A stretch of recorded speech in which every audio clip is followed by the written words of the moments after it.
Lightning like Steve McQueen. I'm in the fast lane when the light turns green. And I built tough, I ain't nothing but grit. Cause I made rugged blood, sweat, and spit.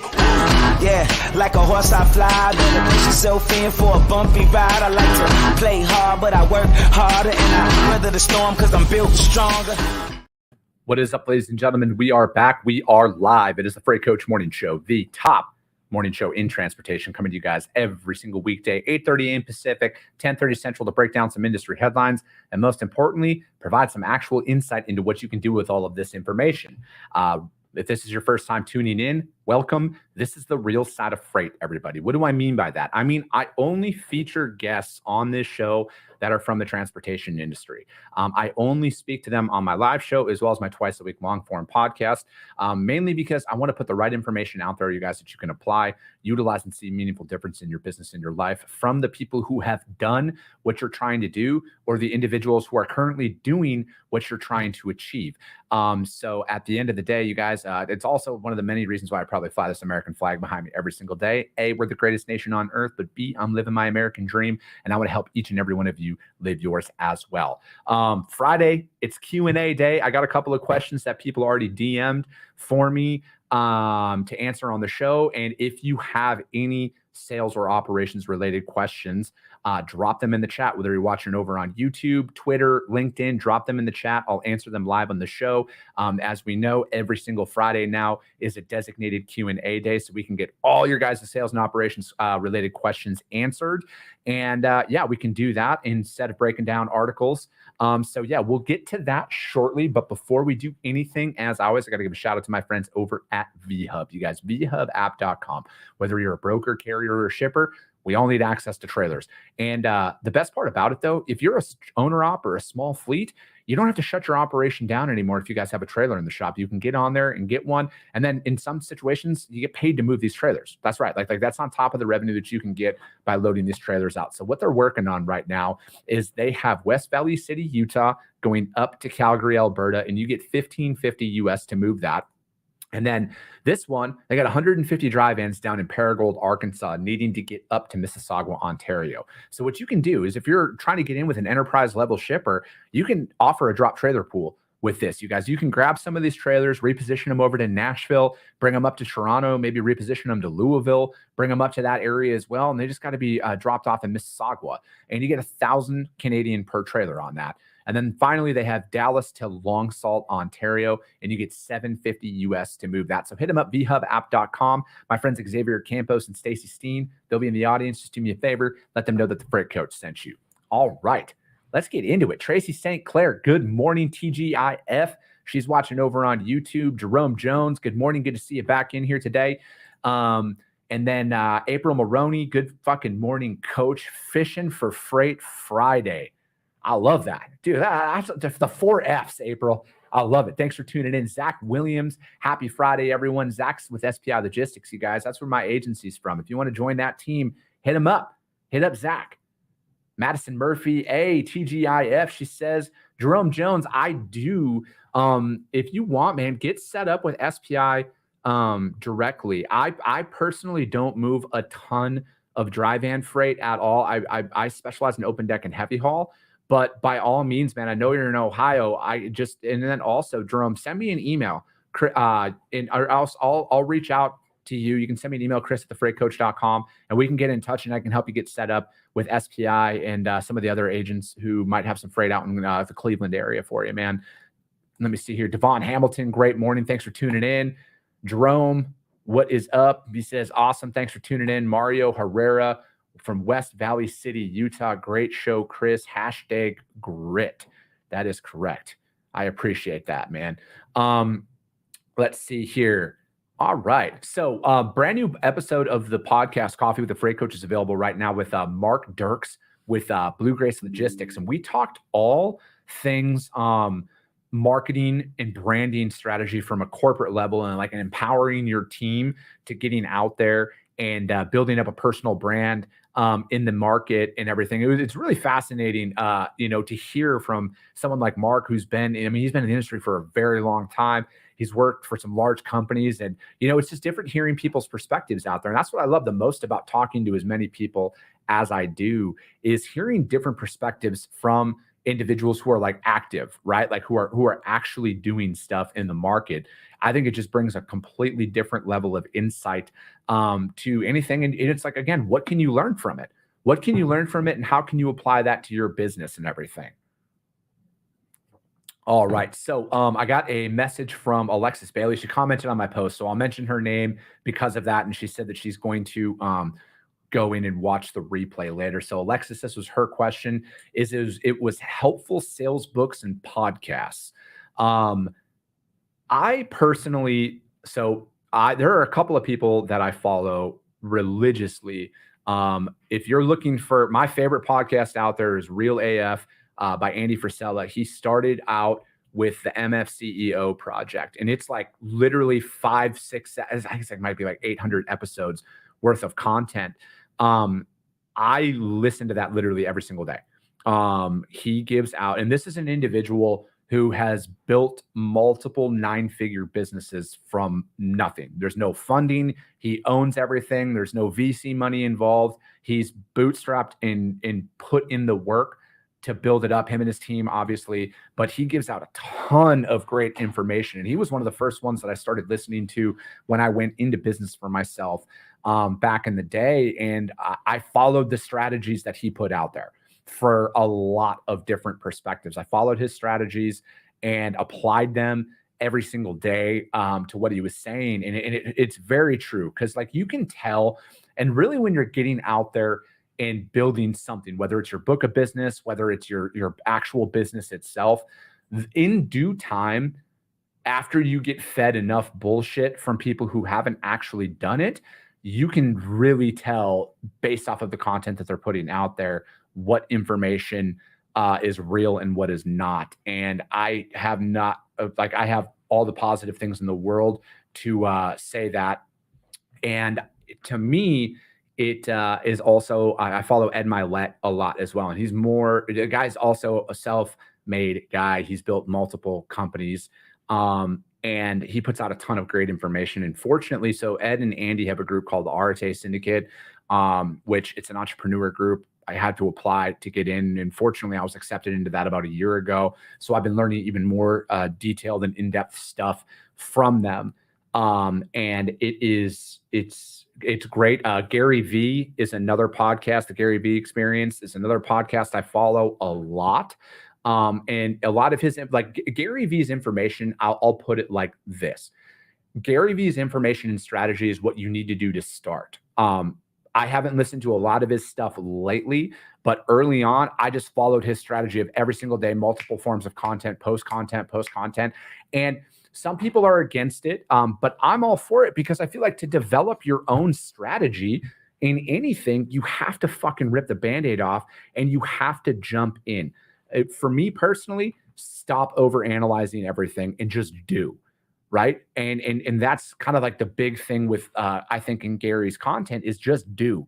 You'll formulate you'll get more confidence the more and more that you are just in the trenches and you're in the game. The more at bats, the more reps. That's how you cultivate a better sales strategy or a content strategy or whatever that looks like.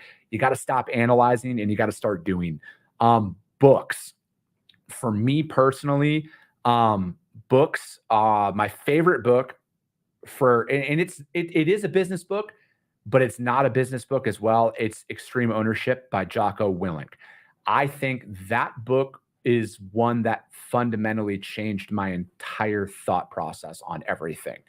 And it has everything to do with the fact that the reason why you're not where you are is because of you. You need to accept the fact that your actions have led you to where you are today. I've been open about this on my content in the past too, but like my struggles with my health, my weight, with alcohol, with all of that, no one was forcing me to eat fucking bags of Doritos and drive through burgers and drink multiple bottles of whiskey a week. No one, I was doing that to myself. And it's really holding yourself accountable to know what you're doing in those moments. I think that's one of the best books out there. I also think another great book is The Four Agreements. And then another really solid read is actually there's two of them. You can read either one first. It's called Think and Grow Rich is another really good one. And then the Law of Attraction. Very, very good. And and it's crazy to think, and I know how fucking crazy it sounds if you've never applied it before, but attracting what you want is a very real thing. It comes from your thought process and everything. I've experienced it. I've manifested literally fucking everything in my life right now. My business, the house that I live in now, everything was manifested. Everything was seen and planned and the office I'm moving into, the studio that I'm building out here, which I get the keys for the office for the space today, but then the build for the studio is going to start after that. But that was all manifested, and it's a very fucking real thing. Whether I'm a man of faith as well. I know you guys hear a lot of the F-bombs and the cursing. You might not believe it, but it's true. Whether it's prayer, whether it's the universe, whatever you want to throw at it, is a very real thing. It is a very, very real thing. So yeah, Alexis, that's my kind of long drawn out answer there for you. And that's where I would start with a lot of that stuff. But again, formulate, find the people that you like. Alex Hormozy is another really, really good follow as well. He's somebody who I enjoy. And then also Brad Lee, the real Brad Lee, Dropping Bombs, great podcast as well. Let's see here. Kyler Brett dropped a comment out here. He says, happy Friday, loving the podcast, dude. Appreciate that, my man. He says, my question is related to the sales process. I'm having lots of success with getting in touch with and having quality conversations with decision makers, but I'm struggling with getting to the next step in the relationship with them. I'm getting agreements to working with me and my company, but getting these credit apps filled out in return so we can actually move freight for them is like pulling teeth. Any tips for a sales guy trying to transit? So Kyler, dude, here is my honest opinion on what you're saying here. You're not going to like the answer, but you might appreciate it. They just like where you're at in the sales process. Like these things take time, man. Right. And they might not need you today. Their current network is performing to standards. They'll fill that information out when they're ready for you and stuff like that. And it's just like, it sucks because like, dude, I want fucking instant results too. Hey, we've talked like 7 or 8 times now. You've agreed that we're going to become a provider for you. Why aren't we doing stuff? And my personal experience is they don't need us in that moment. Right. And to me, don't stop following up. Don't stop looking for ways to add value to them. Fortunately, with the amount of research that I do through a lot of the content that I have, me personally, I provide a lot of articles on the industry, talking about trends, talking about really anything that I think could add value to their organization. Is there a certain backup in a port, or is there a labor negotiation that could possibly affect their business from the rail or, again, at the ports and stuff, whatever that looks like? I think that those are the things where it's like, man, I just want them to remember. My big thing when I'm prospecting somebody early on, no matter what, don't forget Chris. They need to remember Chris. They need to remember Chris Jolly. That's my big, big thing, because in time, man, they're going to need you, right? In time, your services are going to be utilized, right? Like, but when it comes down to it, man, like, because I've done stuff where I filled out an RFP, and then I didn't hear anything for like 2 months.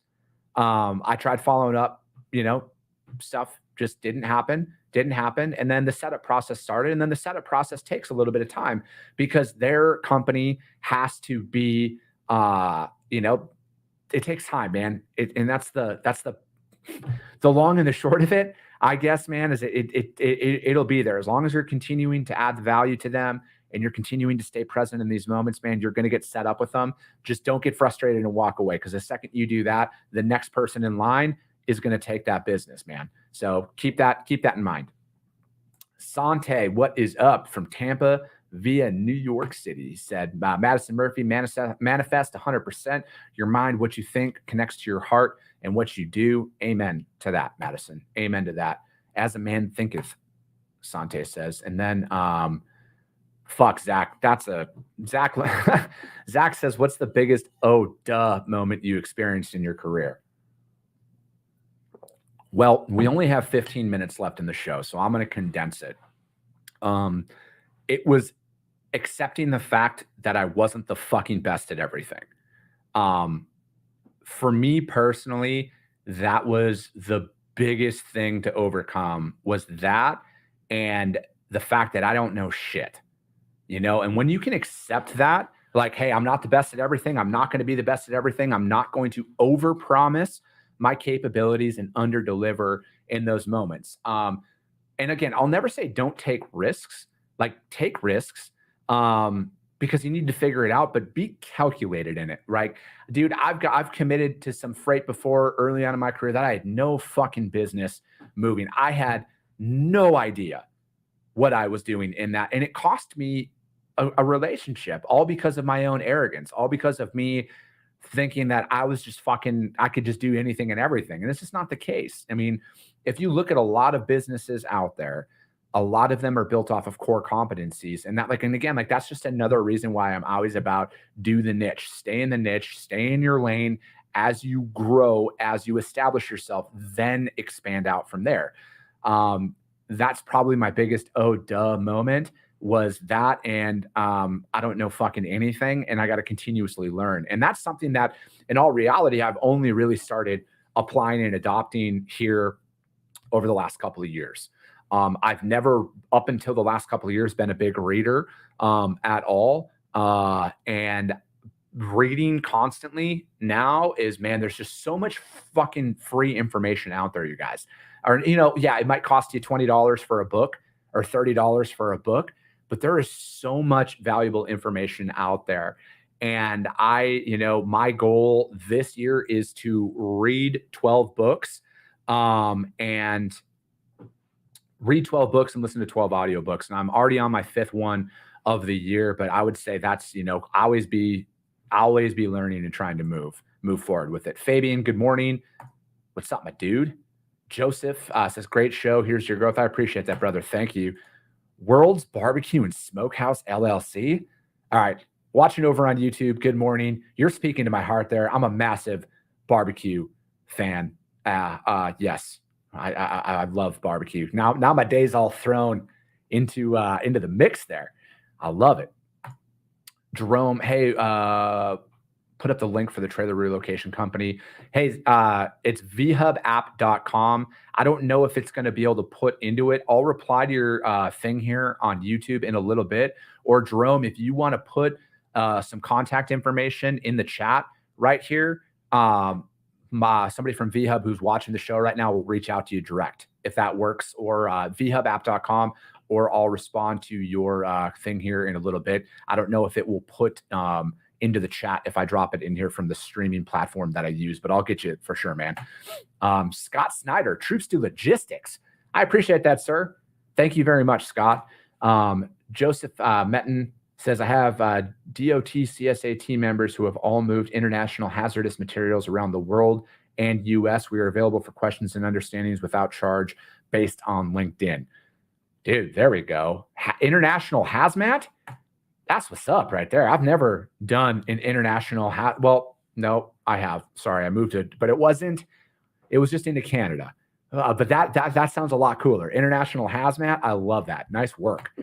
All right. World's Barbecue and Smokehouse LLC. God, I hope you have a restaurant. If you have a restaurant, let me know where it's at. I want to go. Let me see here. Jerome, my email is chris@thefreightcoach.com. Question, in your opinion, what is the most effective way to prospect? Emails, cold calls, social selling, or in person? I personally think, depending on, I'm just going to assume that you're starting from zero. You're starting from scratch right now. I would say this: go own your backyard. Wherever you're located, own your backyard. Choose one freight type and go after those specific shippers in your backyard. I would do that. If you're going to cold email, cold prospect, all of that cold, research your prospects before you reach out, right? Like, don't use generic, hey, I'm reaching out to you today. We can do drayage, intermodal, LTL, reefer, dry van, flatbed, unicorn, fucking whatever. Tailor it to the prospect, right? And I think that's the most effective way to reach out. Because, like, again, I specialize in open deck and heavy haul. So I'm reaching out to people. It's, hey, I'm reaching out. This is who I am. This is the company that I'm with. Where is, I'm sorry, I have ADD, undiagnosed, but I see the chat popping up. So my train of thought gets thrown off sometimes. It is, this is why I'm reaching out. I'm reaching out to you because we specialize in open deck and heavy haul transportation. I'm familiar with your product, and I will use specifics from their company because I only go after certain freight types. So I've hauled it in the past, and that's what I want to let them know about. Because again, I'm not a jack of all trades. I'm not here to solve all their problems. I'm really fucking good at this. This is what I do. This is all I do. And that's how I would start from there. From social selling through social media, DMs, again, focus on building the relationship. Go to your prospect's profile on LinkedIn. Where did they go to college? Maybe you guys both love baseball or both love fucking, I mean, for you, what if they say that they're a barbecue aficionado or something on there? Start talking to them about that. Build up the relationship from there. That's what I would recommend. Sante, I appreciate that. DFM data, I did get that, and I apologize. I will be responding to you today. Got a lot of freight moving. Been pretty active in building that up this week, but I will get that to you. I'm going to write that down right now so I don't forget on that. And that's another thing too. Another piece of advice I would give, start writing shit down if you don't. Because I never did. And my business partner always makes fun of me for doing all of that. And yeah, Michael, you're right. You put that in there last week as well. Gotcha. I'll respond to that. Jody Richards, Innovative Logistics Group mentee in the fucking house. Yes, Innovative Logistics. If you are an owner operator or a fleet, my man Adam Wingfield, you need to be in contact with him. Follow them. Myron, the entire team over at Innovative Logistics. Adam's a personal friend of mine. I love everything that he's doing for the owner operator in small fleet community and everything. I have nothing but positive things to say about them. So you need to follow them. Innovative Logistics Groups on Instagram, LinkedIn, Adam Wingfield, all that stuff. Love seeing it. All right. I got another question here that came through on the DMs earlier this week. I'm going to answer that. It's RFP season. Best pricing practices. They've got their first RFP. It's all reefer lanes. If I win any, I'll have them for 6 months. So here is my honest strategy now. It has since changed. I used to bid on literally everything when I got an RFP. If I got an RFP from a customer, which I've gotten them, earlier this year, and I let them know that I'm only going to be bidding on the lanes that I know that I can accommodate. I'm not saying that I can't figure out other things, but I think like the honesty of it, like, hey, this is where I am. I looked at your RFP, and most customers appreciate this. Most customers want you, and they will tell you only bid on the freight you can move. Now, if you think you can only move one lane and they move 50, your back's going to be against the wall on getting added in that instance. But again, look at it. Is there a specific region that you could service? When it comes to best pricing practices, knowing that it's a biannual RFP, you need to look at where do you think the rates are going to trend over the next 6 months, the seasonality of things. How does that look? Is the region that you're operating in, is there a seasonal spike that comes up during that 6-month period? If there is, price accordingly for that. If there's not, again, price accordingly for that. Don't go in there and be the lowest person on the totem pole. Or obviously you want to try to not be the highest. There's a ton of data out there that will give you valuable information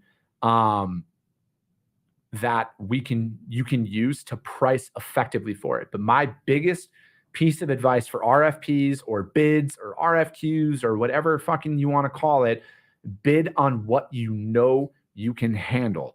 Bid on what you know you can execute upon effectively, because the freight that you want, say a customer has 50,000 annual shipments or whatever the fuck that looks like, and you can only accommodate a percentage of that, only bid on that, because in due time, when you prove yourself enough, time and time again, you're going to be added to more of those locations. You're going to be given priority on new lanes. Trust me, I've lived this life for a very long time. Just because, and even this right now, say you're number 5 on the waterfall, right? Because that's how it goes when, the number 1 carrier rejects a load, boom, goes to number 2. If number 2 rejects a load, number 3, so on and so forth, it comes to you at number 5. If you keep accepting that load and you keep executing upon that, you might have a higher rate, obviously, than the top 4, but they'll put you to the top of the list if you service that lane consistently, because there's people out there who just bid low for the sake of bidding low, and they'll only move it if it works for them at that time, but otherwise they're going to reject the load. Well, that's an opportunity for you if you keep getting it. I have a very simple philosophy. Accept every load that you bid on, right? Like, don't ever go back to a customer and try and ask for more money. I don't agree with that at all. It's not your customer's fault that you bid the load wrong. But I think that that's an opportunity for you to effectively operate through that RFP. There's ways for you if you are number 5 or number 6 on the waterfall effect. The more and more you accept, the more and more you service, in due time, you work your way up and you get the same price, right? So keep that in mind as you are out there bidding on more and more RFPs as they come about. And I think that with the emerging technologies that are out there, RFPs, I don't know if there's, I'm not going to say that they're going to go away, but like an annual RFP, I don't know if that's going to be a thing forever, right? They might be a quarterly RFP. Sound of that. I would literally just be aware of that and and adjust your pricing accordingly. And yeah, that would be my best piece of advice for that. But well, I kind of think that's going to be it. Sante, I appreciate the support, man. Thank you very, very much for that. I'm just trying to help people avoid a lot of the shit that I did early on, and how it didn't benefit me long term when I thought it was going to be the best decision in those moments. Again, as always, you guys, I just know a fuckload of what not to do. I'm not going to say I know everything, because I don't. I'm learning every single day. I just know a lot of what not to do in this industry. But that is going to be it for today. I got some freight picking up here in a couple of minutes, and I got to jump on and get this shit rolling. So that is going to be it for today, you guys. The Freight Coach Morning Show, every Friday is Q&A. So you get any questions, DM me. All right. DM me on LinkedIn or hit me up on Instagram. Just look for the Freight Coach. I'm very visible. You'll see me out there. DM me. I'll answer these questions live on every single show that we put out there on Fridays. We're going to be on the road next week. I'm going to be out in Orlando at the TIA conference. I get in there late Tuesday night. So Wednesday, Thursday, I will be there. If you're there, come say hi. You'll be able to see me. As always, I'm in the orange and the backwards hat everywhere. As a guy who I follow on social media, Ryan Sertan says, ABB, always be branding. But that's it for today, you guys. As always, if you saw value in it, subscribe and share the show. If you're watching over on YouTube, Twitter, hit subscribe, share it, rank it, do whatever. That's how we reach more and more people, you guys, is because of each and every one of you. Because if you guys see value, your network's going to see value in it as well. I appreciate you guys. I love you guys, and we'll be talking.